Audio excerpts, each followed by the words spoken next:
Hello everyone, welcome back to the next video. In this video I will show you how to do image embedding for comparison of two images using MediaPipe in NextJS application. Now you don't need to use NextJS, you can use any kind of web framework whichever you feel like.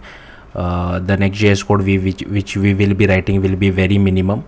So first of all I will show you guys the output. So here I have two images, one a dog and one for cat, and if I click on I'll just quickly refresh this, and if I click on identify, here you can see we are getting a similarity of 0.19. So it is telling that these two images are similar only 0.19. so the range is from 0 to 1. Now suppose if I make both the images same, okay, so if I copy this image URL and I paste it over here as well, so both the images are same. I'll quickly refresh this again.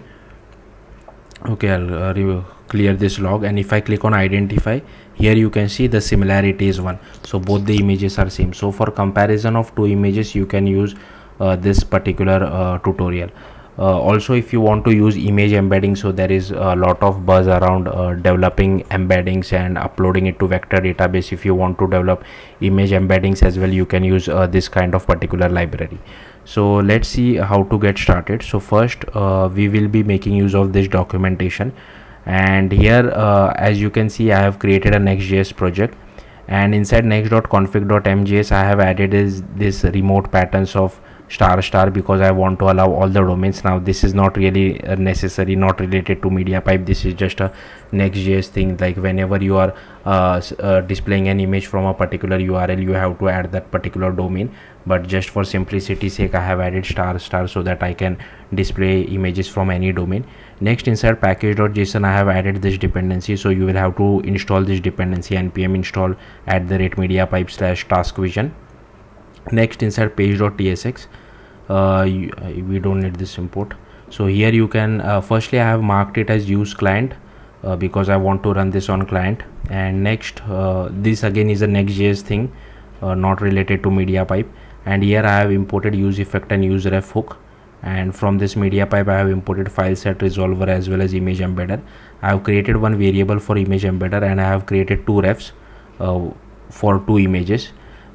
And this init function is get called inside use effect, so that it will run as soon as our page is loaded.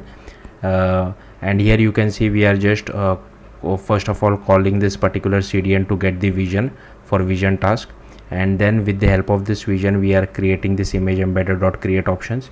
And here you can pass the model asset path, so this is the entire model asset path. If you want, you can go to the documentation and get this particular URL which you can see over here.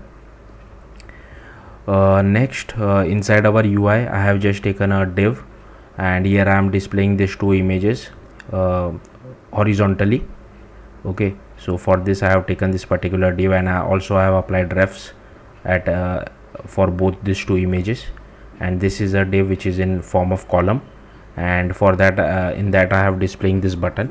And on click of the button I am first checking whether all these refs has been set properly or not, as well as this image embedder is not equal to null. And then we are just calling image embedder.embed. so this image embedder result1, here you will get the embeddings for image 1. Now if you want, if you can upload it to vector database as well if you are doing some kind of AI stuff. And this is image embedding for image 2. And to check the similarity we just call image embedder.cosine similarity. We pass the embeddings for our image embedder result1. Similarly for image embedder result2 we are passing the embedding, and with just printing out the similarity over here. So yeah, the similarity ranges from 0 to 1. If they are similar you will get 1, but the less similar they are you will get value less than 1. So yeah, that's it. Thank you for watching. Bye.